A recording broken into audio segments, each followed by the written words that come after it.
في حاجات كتير في حياتنا بنعتبرها من المسلمات او من الحاجات المنطقيه اللي مش محتاجه مننا تفكير، وده الفخ اللي كلنا للاسف دايما بنقع فيه. موضوعنا النهارده عن مفارقه الاختيار للكاتب وعالم النفس الامريكي بيري شوارتز. اربط حزامك عشان هاخدك لرحله معلومات جديده على لوجيك بلاس.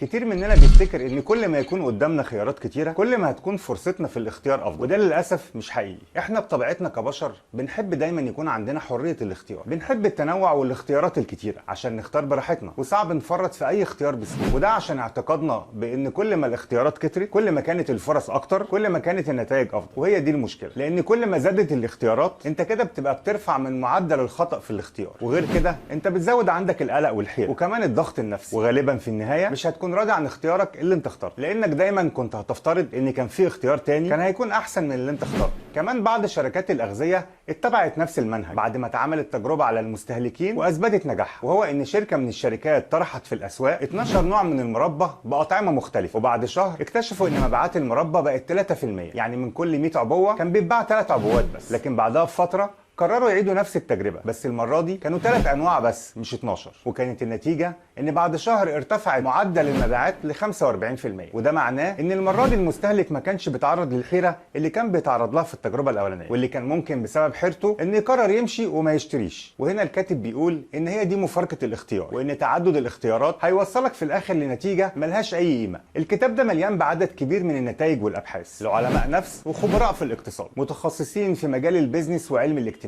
وكلهم بيتكلموا عن فن اتخاذ القرارات. بس عشان وقت الفيديو مش كبير هنركز بس على الحاجات اللي تهمنا منه واللي نقدر نستفيد منها.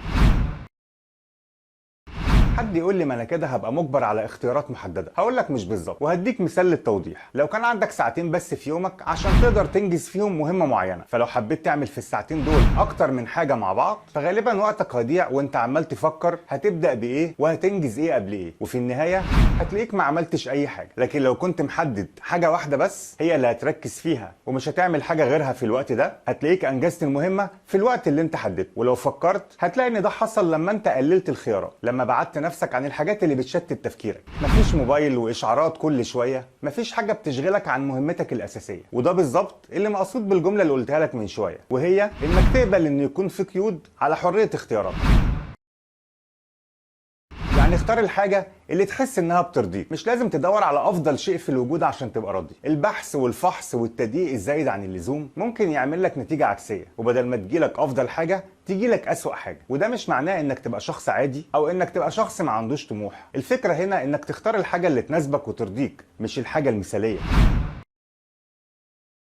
حاول ما تتوقعش افضل حاجه سواء كان في اختيارك او في قرارك، يعني ما تفضلش تبني احلام وتوقعات كبيره عن اللي انت كنت متخيله، لان غالبا النتائج هتكون مختلفه واكتر واقعيه مقارنه بتوقعاتك المبالغ فيها، وتكون النتيجه في النهايه انك تتصدم وتحبط. توقعاتنا في اي حاجه لازم تبقى واقعيه، لازم نكون متقبلين لكل النتائج سواء كانت حلوه او وحشه، وده عمره ما بيتعارض ابدا مع مفهوم التفاؤل.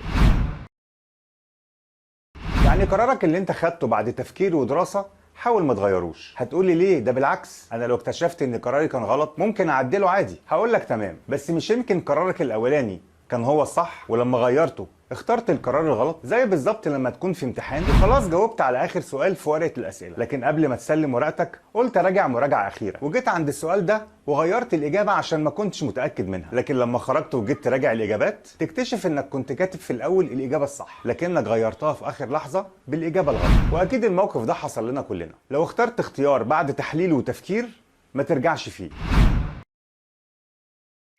فكرة انك تبني قراراتك بناء على قرارات الناس اللي حواليك ده تفكير غير سوي. كل واحد عنده ظروف وامكانيات مختلفة عن اي حد تاني، وفكرة انك تعمل زي ما اللي حواليك بيعملوا فكرة مش منطقية بالمرة. ما تهتمش باللي الناس بتعمله حواليك، وركز على الاختيار اللي بيناسبك انت وبيناسب امكانياتك واهدافك، عشان في النهاية ما تندمش وتقول يا ريتني كنت خدت قراري بنفسي. لو عجبك الفيديو ما تنساش تعمل لايك، ولو كنت اول مرة تشوفنا اشترك بالقناة وفعل زر الجرس عشان توصلك فيديوهاتنا قبل اي حد.